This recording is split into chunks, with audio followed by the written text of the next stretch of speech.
Good morning. Good morning sir. देखो, आज का टॉपिक है हमारा इलेक्शन कमीशन। ठीक, आज हम बात करेंगे कि कैसे इलेक्शन कमीशन, हिंदी में क्या बोलेंगे इसको, निर्वाचन आयोग, कैसे निर्वाचन आयोग एक परमानेंटल और इंडिपेंडेंट कमेटी, तो कैसे निर्वाचन आयोग एक परमानेंट और इंडिपेंडेंट, परमानेंट मतलब क्या होता है, स्थायी, उसको कोई रिप्लेस नहीं कर सकता। इंडिपेंडेंट मतलब क्या होता है, हमने दो शब्द देखे थे, एक होता है एग्जीक्यूटिव और एक होती है जुडिशरी। एग्जीक्यूटिव को क्या बोलते हैं अपन, कार्यकारी, और जुडिशरी यानी न्याय। ठीक है, ये दोनों किसी लेवल तक तो कंट्रोल करते हैं, लेकिन पूरी तरह कोई भी निर्वाचन आयोग यानी इलेक्शन कमीशन पर कंट्रोल नहीं कर सकता। कल से कोई फला फला मंत्री ये कह दे, हेलो हाँ बोलो, इलेक्शन हो रहे हैं, हमारी पार्टी जीतनी चाहिए, तो क्या ऐसा होगा कि एक मंत्री की सुन के इलेक्शन कमीशन उसको जितवा दे? ऐसा तो होगा नहीं। अगर ऐसा होता तो शायद ना कभी बीजेपी आ पाती ना कांग्रेस। जिस बाहुबली पे इलेक्शन कमीशन चल रहा होता वही बाहुबली जीत जाता।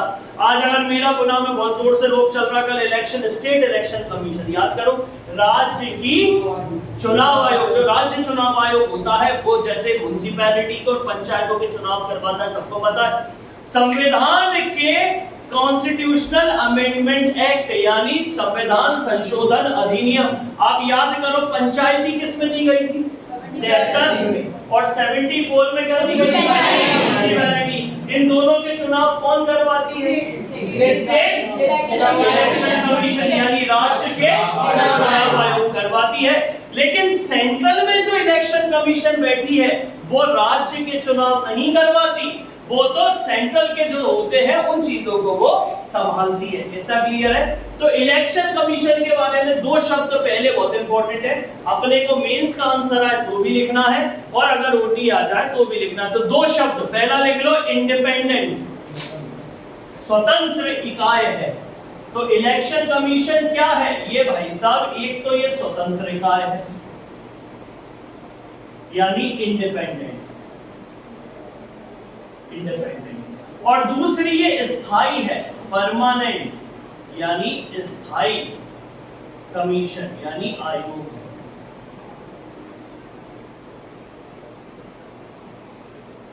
अब इंपॉर्टेंट, इंडिपेंडेंट यानी स्वतंत्र कैसे कह सकते हो, तो ना तो कई हद तक, देखो कुछ कुछ तो रहता है प्रेशर, पर पूरी तरीके से प्रेशर नहीं रहता, ना तो जुडिशरी न्यायवादी भाई न्याय, और ना एग्जीक्यूटिव यानी कार्यकारी इसको पूरी तरीके से कंट्रोल कर सकती। तो दो चीजों का इस पे कंट्रोल पूरी तरह कंप्लीटली नहीं होता, पार्शियल होता पर पूरी तरीके से होता। कल से कोई भी जज ये नहीं कह सकता है इलेक्शन कमीशन यही जीतना चाहिए, ऐसा कोई नहीं कर सकता ना कोर्ट, ना कोई भी कोई एग्जीक्यूटिव कहीं का नेता कह सकता है हमारी पार्टी जीतनी चाहिए, हम तो स्वतंत्र हैं, हम हमारी हिसाब से चलाएंगे। तो मैं हो गया इलेक्शन कमीशन, मैं कौन हो गया, इलेक्शन कमीशन। स्थायी, ये क्या हो गया, परमानेंट, ये क्या हो गया, परमानेंट, ये परमानेंट, ये क्या हो गया, इंडिपेंडेंट। स्थायी और स्वतंत्र यानी परमानेंट और इंडिपेंडेंट यूनिट है। पहली लाइन देख लो, it is a independent and permanent unit. Independent का मतलब क्या हो गया, ना तो एग्जीक्यूटिव, एग्जीक्यूटिव हिंदी में कार्यपालिका,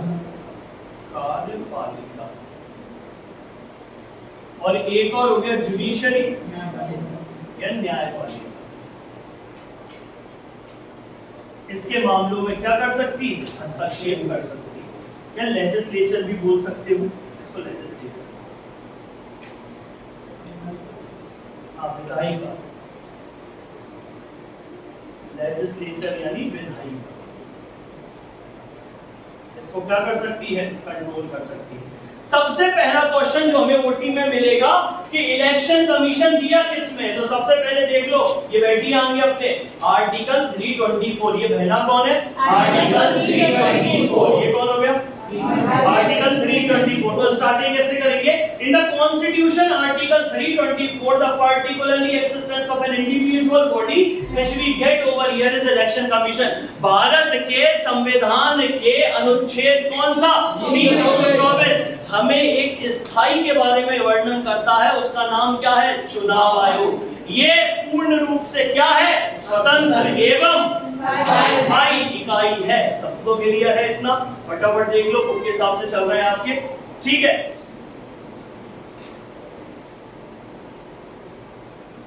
ठीक। उसके बाद the power of superintendence direct and control of election to the parliament, state legislature and office of the president of India. The office of the vice president of India shall be vested in the election commission.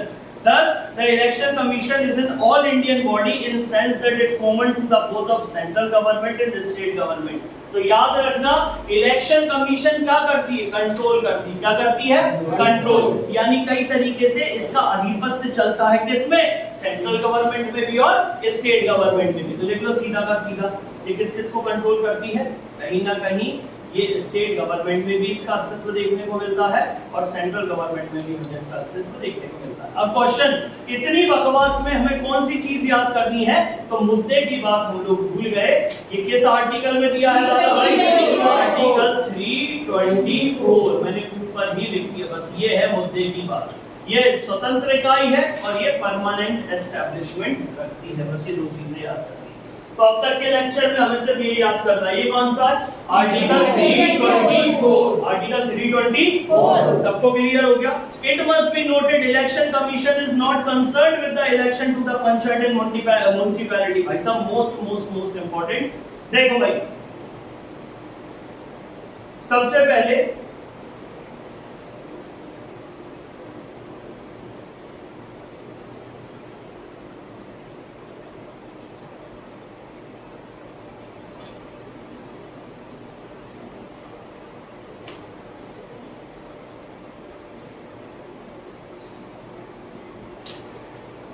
देखना जरा इधर बोल के।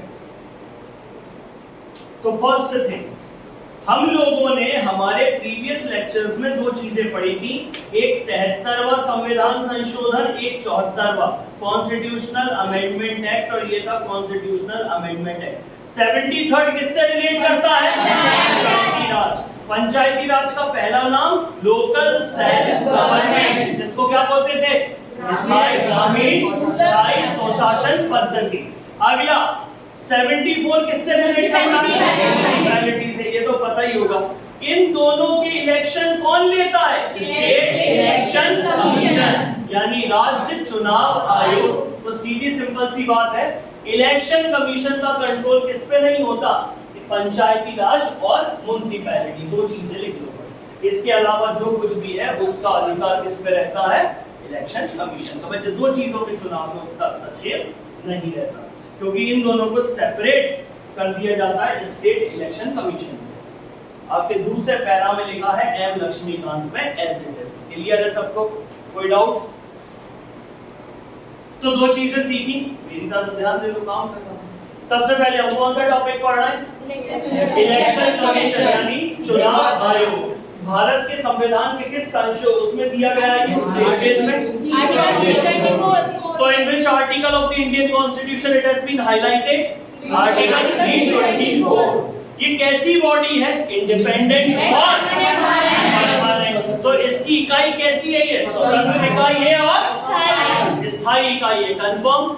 ये किस जो चुनाव आयोग है उसका जो दायरा सीमित है वो दो चीजों पर कहीं ना कहीं अप्लाई नहीं होता। कौन कौन सी? पंचायती राज और नगरपालिका। सबको क्लियर है? तो हमने इससे पहले जो 73rd और 74th कॉन्स्टिट्यूशनल अमेंडमेंट देखे थे, हमने इसमें बात करी थी कि जो ये वो होंगे, क्या बोलते हैं, एक तो पंचायत और म्युनिसिपैलिटी, इनमें चुनावों का जिम्मा किसको दिया जाएगा? स्टेट लेजिस्लेचर, यानी राज्यों में एक तो पंचायत और म्युनिसिपैलिटी, ये दो चीजों के चुनाव ये नहीं देते। उसके लिए तो एक अलग से ही राज्य चुनाव आयोग बना दिया गया है, स्टेट इलेक्शन कमीशन, और बाकी जितने होंगे वो कौन देखेंगे? ये देखेंगे। सबको क्लियर है? ठीक, चलो आ जाते हैं। अब बात करते हैं इसके कंपोजिशन की। अगला टॉपिक है हमारा, इसका क्या है? कंपोजिशन। इसको पोज करना है, इसमें ऊपर वाले। तो हमने दो चीजें देख ली थी कि ये किस किस के चुनाव नहीं करवाती। तो किस किस के नहीं करवाती? ग्राम पंचायत और यानी म्युनिसिपैलिटी एंड पंचायत के ये चुनाव नहीं करवाती। 73rd एंड 74th कॉन्स्टिट्यूशन में हाईलाइटेड है कि क्या कि इन दोनों के चुनाव के लिए एक स्टेट इलेक्शन कमीशन यानी राज्य चुनाव आयोग की समीक्षा और गठन किया जाएगा। कंफर्म है। लेकिन ये फिर किसका चुनाव करते, तो आपकी बुक में लिखा है, देखो अगर बात आ जाए पार्लियामेंट की, संसद के चुनाव की, तो पार्लियामेंट के चुनाव ये करती, पहला लिख लो संसद, उसके बाद लिख लो विधानमंडल, स्टेट लेजिस्लेचर, मिल गया। तो ये किस किस के चुनाव करवाती है, पार्लियामेंट, पार्लियामेंट के बाद ये स्टेट लेजिस्लेचर, इसके बाद प्रेसिडेंट राष्ट्रपति और उपराष्ट्रपति यानी वाइस प्रेसिडेंट, इन लोगों के ये चुनाव करवाती है। कंफर्म है सबको। अब हमारा अगला टॉपिक है इसका कंपोजिशन, गठन कैसे होता है। तो भैया भारत में कोई भी चीज बिना कॉन्स्टिट्यूशन आर्टिकल के गठन नहीं होता। तो ये कॉन्स्टिट्यूशनल इकाई है, कहीं ना कहीं संवैधानिक इकाई की बात कर रहे हैं, यूनिट है कॉन्स्टिट्यूशनल यूनिट। सर जो का होते हैं कॉन्स्टिट्यूशनल यूनिट, जिसके बारे में कॉन्स्टिट्यूशन बताता है, और जो किताब में अलग से जिसके बारे में एक चैप्टर दिया तो उसको इकाई कहते हैं, यूनिट। तो कॉन्स्टिट्यूशन में इसके बारे में बात करी गई है, यानी ये भी एक कॉन्स्टिट्यूशनल यूनिट है। पहला क्वेश्चन मोस्ट इंपोर्टेंट, किस आर्टिकल में दिया है, ठीक है, ये कैसी है, परमानेंट और इंडिपेंडेंट, स्थायी और, ये पूरे भारत में स्थायी और स्वतंत्र इकाई है जो भारत में निष्पक्ष चुनाव करवाती है बिना किसी चीटिंग के साथ। ये किस किस के चुनाव करवाती है, संसद, इसके बाद विधानमंडल, स्टेट लेजिस्लेचर, उसके बाद प्रेसिडेंट और वाइस प्रेसिडेंट, इसके वाइस वर्सा और भी होंगे। आगे की चीज, ये किसके चुनाव नहीं करवाती, सबको क्लियर है, पंचायती राज है, म्युनिसिपैलिटी। अच्छा, पंचायती राज के बारे में हमें कहाँ मिला, म्युनिसिपैलिटी के बारे में। इन दोनों को जब पढ़ा तो हमें पता चला लोकल सेल्फ गवर्नमेंट, राज्य की या ग्राम की स्थानीय स्वशासन पद्धति, इसमें साफ किया गया है कि इनके चुनाव कौन करवाएगी, स्टेट इलेक्शन कमीशन यानी राज्य का चुनाव आयोग करवाएगा। कंफर्म है। इसका मतलब ये दो चीजों का चुनाव नहीं देती। कंपोजिशन की बात करें तो भाई साहब, election commission shell consist of a chief election commissioner and number of other election commissioner. तो भैया इलेक्शन कमीशन, तो देख लो जरा यहाँ, ये रही इलेक्शन कमीशन यानी चुनाव आयोग, ये रहा आपका चुनाव आयोग। चुनाव आयोग में सबसे ऊपर कौन होता है, यहां होता है इलेक्शन कमिश्नर, लिखा है सबके में, देखो हिंदी में क्या लिखा है, इलेक्शन कमिश्नर लिखा होगा, चीफ इलेक्शन कमिश्नर। हिंदी में क्या दिया है, मुख्य निर्वाचन आयुक्त, लिख लेना, चीफ इलेक्शन कमिश्नर। यहीं से पूरी रामायण चालू होने वाली है।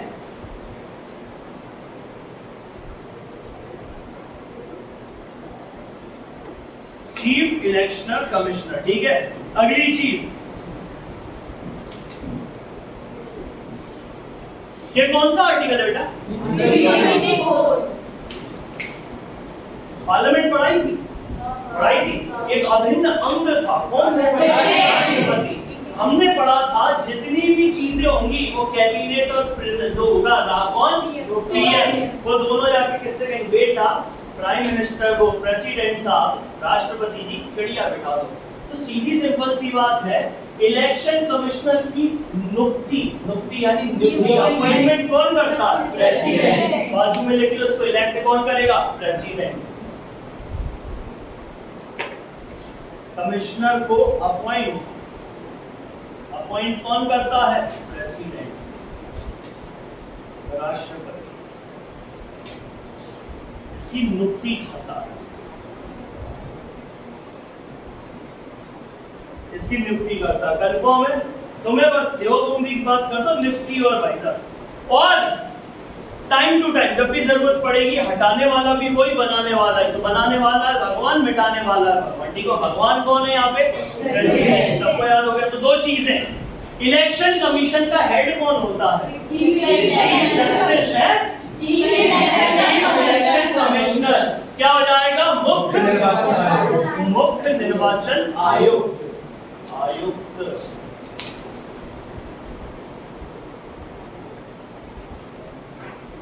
निर्वाचन आयोग। सबको क्लियर है? मुख्य निर्वाचन आयोग के चीफ हो गया, ठीक है। हिंदी पे मत जाओ, भावनाओं को समझो, ठीक। इसकी अपॉइंटमेंट कौन करता है? अब अगला क्वेश्चन आता है, चीफ होगा तो दम होगी, लेकिन आज यार इतना काम बढ़ गया तो क्या करूं? हमेशा याद रखना, जैसे मैं हो गया आपका कौन, चीफ इलेक्शन कमीशन, अगर मेरा काम और ज्यादा हो जाए तो मेरे नीचे 2 की और भर्ती हो जाती है। मेरे नीचे कितने की भर्ती हो जाती है? 2 की। तो याद रखना, हमेशा जो चीफ इलेक्शन कमीशन का जो ये पूरा का पूरा जो चुनाव आयोग होगा, ये 3 सदस्यीय होगा। कितने सदस्यीय? 3। इसमें कितने कितने होंगे? 2 और होंगे जो इसके नीचे होंगे, लेकिन इनकी पावर कम नहीं होगी, इनकी पावर भी वही होगी जो ऊपर वाले की पावर है। वेतन भत्ते भी वही मिलेंगे जो ऊपर वाले को मिलते हैं। टेन्योर, समय सारणी, कितने दिन के लिए आया? जितने दिन के लिए तू आया उतने दिन के लिए मैं आया। कंफर्म है सबको? चल अब इसके बारे में आगे की बकवास पढ़ते हैं, क्या लिखा है देखो।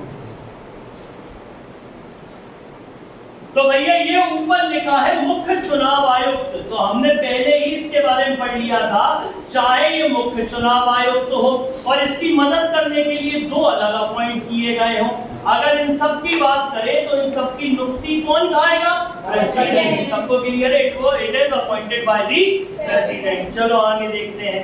When any other election commission is so appointed, the chief election commission shall act as the chairman of the election. यानी अब जो रूस जाए, जो बैठो ऊपर, ये गए हो, I am the first person to be appointed, मुझे पहले आया, तू बाद में आया, तो इनसे कहेंगे भाई साहब तुम तो चुनाव कौन हो गए? तुम निर्वाचित आयुक्त हो गए, यानी कुल मिला के तुम दोनों कौन हो गए? एक की जगह इलेक्शन कमिश्नर हो गए, तुम दोनों कमिश्नर हो गए। और इन दोनों में चीफ कौन हो जाएगा? ऊपर वाला। सबको क्लियर है? तो जो पहले अपॉइंट होगा वो कौन होगा? चीफ, और उसके बाद जो होंगे वो कमिश्नर से होंगे। कंफर्म है? सीधी सिंपल सी बात लिख लो, पहले वाला चेयरमैन बन जाएगा और दूसरे वाले सबऑर्डिनेट हो जाएंगे। तो इसका चेयरमैन हिंदी में क्या कहते हैं उसको? अध्यक्ष। तो पहला वाला अध्यक्ष, बाकी सब जो रहेंगे वो रहेंगे।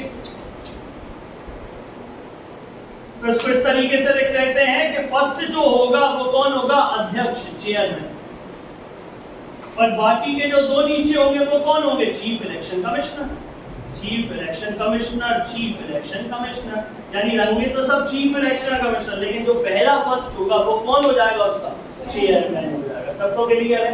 ये आपका अगले पॉइंट हो गए। चलो let's come to the next one.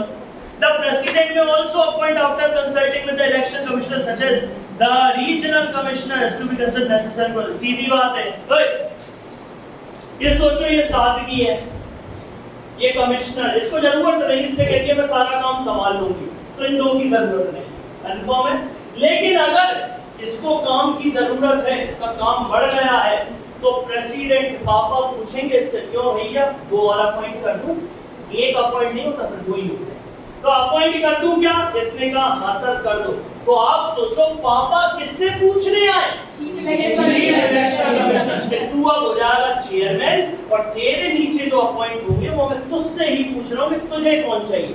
तो यहाँ पे हमें क्या पता चलता है कि प्रेसिडेंट बिना इससे कंसल्ट, यानी क्या करते हुए, सलाह लिए बिना इन दोनों का अपॉइंट नहीं करता। समझ गए? नहीं तो कल ये नहीं कि प्रेसिडेंट अपने चाचा का लड़का और मामा का लड़का लगा दे, नहीं भाई साहब, पूछा तो उससे ही जाएगा कि तेरे नीचे किसको 2 अपॉइंट कर दे। 3 पॉइंट हो गए। चलो एक बार और आ जाते हैं, दोबारा इधर बाद में लिखेंगे इधर। मैं कौन हूं? चुनाव आयोग, इलेक्शन कमीशन। ये कौन है? मैं कौन है ये? आर्टिकल 324। सबको क्लियर है? मैं कैसी इकाई यूनिट हूं? सबको क्लियर है? मैं 2 जगह नहीं जाता, कौन कौन सी? Panchayat and very good. उसके बाद ये 2 जगहों का काम मेरा छोटा भाई संभालता है, स्टेट इलेक्शन कमीशन। याद हो गया? मैं तो बड़े बड़े मुद्दे संभालता हूँ, पार्लियामेंट का हो, उसके बाद प्रेसिडेंट का हो, वाइस प्रेसिडेंट का हो, या लेजिस्लेचर का, ठीक है, यानी हिंदी में क्या बोला, विधानमंडल का। इन चुनावों को मैं देखता हूँ। अब मेरे पापा कौन है? प्रेसिडेंट। मुझे अपॉइंट कौन करता है? मेरे नीचे 2 भैया और कौन लेके आता है? प्रेसिडेंट। लेकिन परमिशन किससे लेगा? चलो क्लियर है। मेरा टाइम टेन्योर कोई फिक्स नहीं है, जैसा प्रेसिडेंट कहेगा मैं वैसा कार्य करता रहूंगा। ये आपका अगला पैरा हो गया।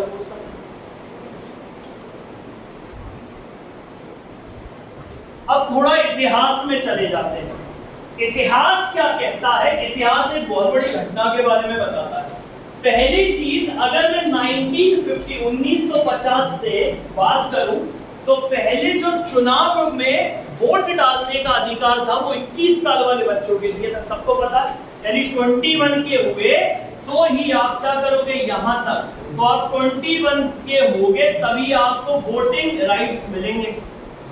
लेकिन संविधान में एक मूलचूल परिवर्तन, यानी भाई साहब एक बहुत बड़ा कॉन्स्टिट्यूशनल अमेंडमेंट लाया गया। अभी आज जिसके बारे में बात कर रहे थे वो था 61st कॉन्स्टिट्यूशनल अमेंडमेंट एक्ट 1988। अरे 89 में लागू हुआ ना, लाएंगे कब? 88 में। कंफर्म है, लाया गया।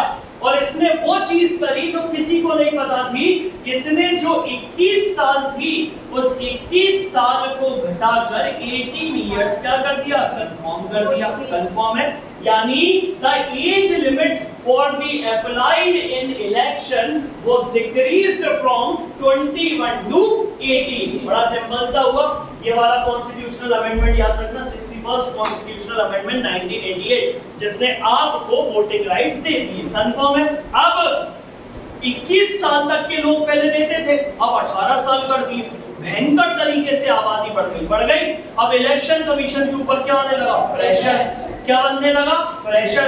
जब प्रेशर बनने लगा तो उन्होंने क्या कह दिया कि पहले कितने इलेक्शन कमिश्नर अपॉइंट होता था? एक। अब तुम्हारी मदद करने के लिए तुमसे ही पूछा जाएगा और पूछने के बाद तेरे नीचे 2 और इलेक्शन कमिश्नर बिठा दी गए ताकि तेरा क्या काम हो जाए? तो 16 अक्टूबर 1989 को जो एक इलेक्शन कमिश्नर अपॉइंट होते थे उसके नीचे कितने होने लगे? अब करने वाला, मिटाने वाला है, भगवान बनाने वाला है। भगवान कौन है? भगवान प्रेसिडेंट। पूछेगा किससे? Election commissioner. सबको क्लियर है? चलो अगला लिख लो।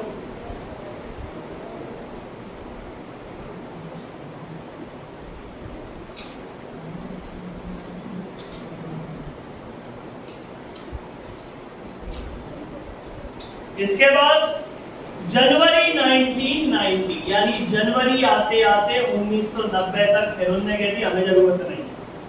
लेकिन भाई साहब फिर 1993 आते आते उन्होंने कहा नहीं भाई साहब हम तो 3 ही अपॉइंट करेंगे।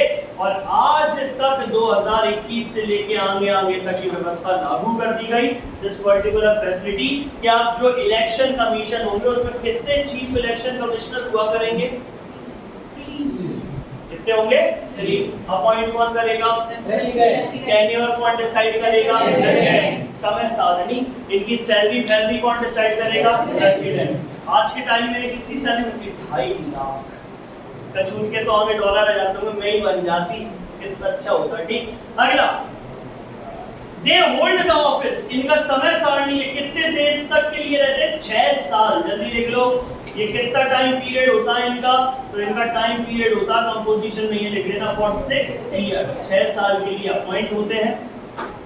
या तो 6 साल में हटा देंगे, नहीं तो तुम्हारे दांत गिर जाए ना 65 साल में डुगरा हो जाओगे तो हम आपको हटा देंगे। तो उसका टेन्योर फिक्स है 6 साल के लिए या फिर 65 साल, ये दोनों जो पहले हो जाए उसमें आपको क्या कर देंगे? हटा दिया जाएगा। यानी आप एक्सपायर हो जाओगे। एक्सपायर मतलब मरोगे नहीं, आपकी वैलिडिटी खत्म हो जाएगी और आपको यहाँ से रिमूव कर दिया जाएगा। कंफर्म है सबको? चलो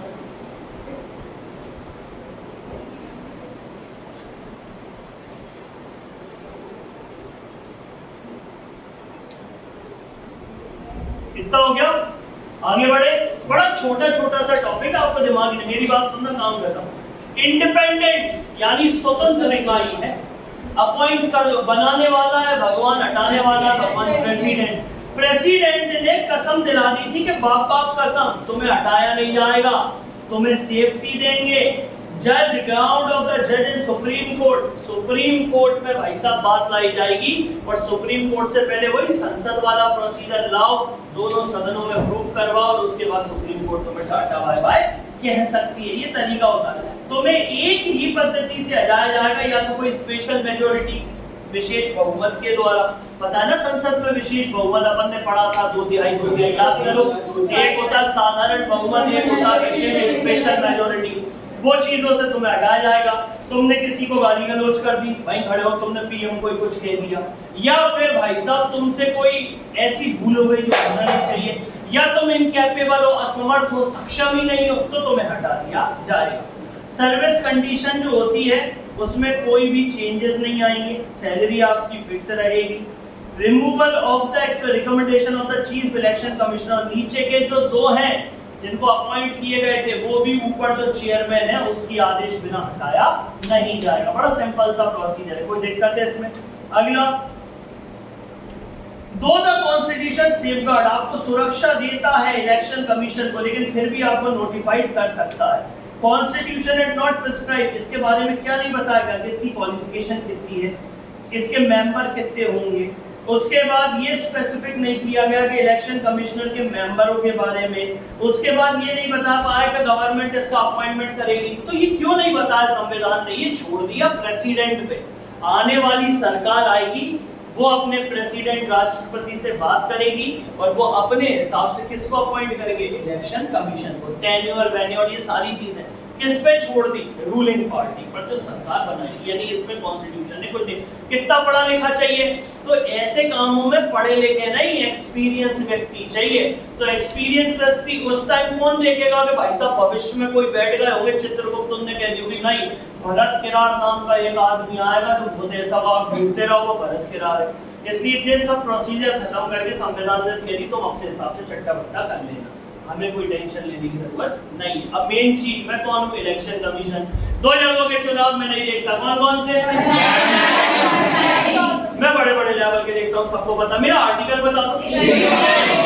मुझे बनाने वाला भगवान, मिटाने वाला भगवान। ठीक है, उम्र बता दो। या तो 65 नहीं तो बता दो। नहीं, नीचे के तो चौवा पौवा मेरे पूछने से मिलते हैं। कौन? Chief election commission. मैं कौन बन जाता हूँ? चेयरमैन। सबको याद हो गए? ठीक है। उसके बाद मुझे हटाने का प्रोसेस वही है जो एक मंत्री हटाने का प्रोसेस नहीं, वही सारी दिया। ठीक, आ जाओ नीचे। पावर एंड फंक्शन बता दो इसके। तो इसके पावर और फंक्शन क्या होंगे? तो देखो, सुनते चलो मजाक जैसे। इसके कुछ कार्यकारी पावर के बारे में बात करता हूं। तो सबसे पहले ये होता है कि जो कमीशन एक्ट है पार्लियामेंट में, मुझे पार्लियामेंट जो आदेश देता है वही टेरिटोरियल एरिया में चुनाव करवाता हूं। सही बात है।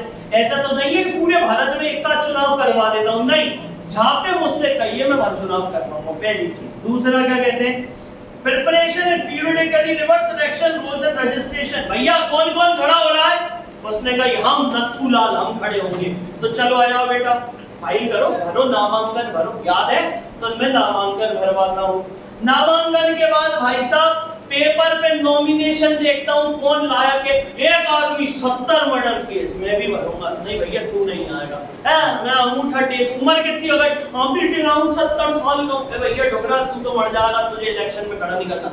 तो पूरा शेड्यूल तैयार किया जाता है किसको कैसे लेना है। अगला, grant to the political party allotted. उसके बाद कार पे खड़े हो रहे, जूता पे कार पे खड़े हो रहे हो, दारू बोतल पे। उनसे भी अरे बेवकूफ है, ऐसे नहीं देते। तो कार पे खड़े होना, साइकिल पे, हाथ के पंजे पे, उसके बाद फूल पे। अच्छा, ये कह रही है कि टॉप पार्ले जी टॉफी खड़े कर दो मुझे, ठीक है? टॉफी वॉफी सिंबल, हाँ ठीक है, स्टैंडर्ड सिंबल है। तो पार्टी क्या करती है? चुनाव लड़ने से पहले आपको चिन्ह दिए जाते हैं। ये भी किसका काम है? इसी का। क्लियर है? बिना चिन्ह के कोई खड़ा होता है क्या? है? जे तो सवेरे सवेरे लोटा ले चला जा, मेरा चिन्ह मेरा लोटा, मेरा लोटा मेरा अभिमान। तो ऐसे करके कोई चिन्ह तो होना चाहिए आपका। तो ये आपको अलॉट करे जाते हैं। अगली चीज, ऐसा तो नहीं पता चली सोनू और हरिलाल दो ही खड़े हो गए, एक ही स्वीट से, और यहाँ तो कह रहे हैं हम दोनों भाई बाहर जाकर क्या गुत्ता जूता सुन रहे हैं। तो इलेक्शन कमीशन ये भी कहेगा लड़ाई वड़ाई मत करो, नौटंकी मत करो। तो भैया डिस्प्यूट कोई चल रहा हो तो डिस्प्यूट हटाना है। ठीक है। उसके बाद to prepare a roster and publicity, आपने देखा होगा जैसे ही इलेक्शन होने वाले होते हैं आचार संहिता लग जाती है। आचार संहिता वो नहीं कि घर पे बैठ के अचार खाना है, कि संहिता के साथ आचार खा लो, ऐसा कुछ नहीं। आचार संहिता में भाई साहब उससे पहले आपको टाइम दिया जाता है जितना चला हमारे नेता कैसे हो, हर्षित किरार जैसे हो। हर्षित किरार भाई साहब पीछे से लठ लेकर बाहुबली, ऐसा कुछ नहीं। आपको टाइम दिया जाता है प्रचार प्रसार का, और उसके बाद जैसे ही आचार संहिता लागू हो जाती है, आपने देखा होगा सारे बैनर फैनर सब हट जाते हैं, कोचिंगों तक के बैनर पड़ जाते हैं, कुछ नहीं होगा। यानी अब आपको ना रेडियो ना टीवी ना कुछ, तो ये परमिशन भी आचार संहिता की कौन डिसाइड करता है? अब आ जाओ नीचे, to advise the matter related to the disqualification of the member. पढ़े लिखे नहीं है, अंगूठा छापे, क्रिमिनल है, क्या है वो सारी चीजें। हो सकता है आपका नामांकन कैंसिल कर दे। अब पता चले कि भाई साहब कुसमोदा चौकी पे 8-10 आतंकवादी बंदूक ले बैठे हैं, जहाँ तो हम ही वोट डालें कोई नहीं। अब ऐसे टाइम पे कुसमोदा चौकी की वोटिंग रद्द कर देंगे, भाई साहब वहाँ नहीं कर पाते। नॉर्मल कंडीशन हो, पुलिस से कह रहे हैं चलो पुलिस, हम तो नहीं जाते, AK-47 लेके कौन बैठा है कि भाई साहब वहाँ तो साक्षी बैठी है, बम लगा के बैठी है कि कोई आया और मैं उड़ा दूंगी।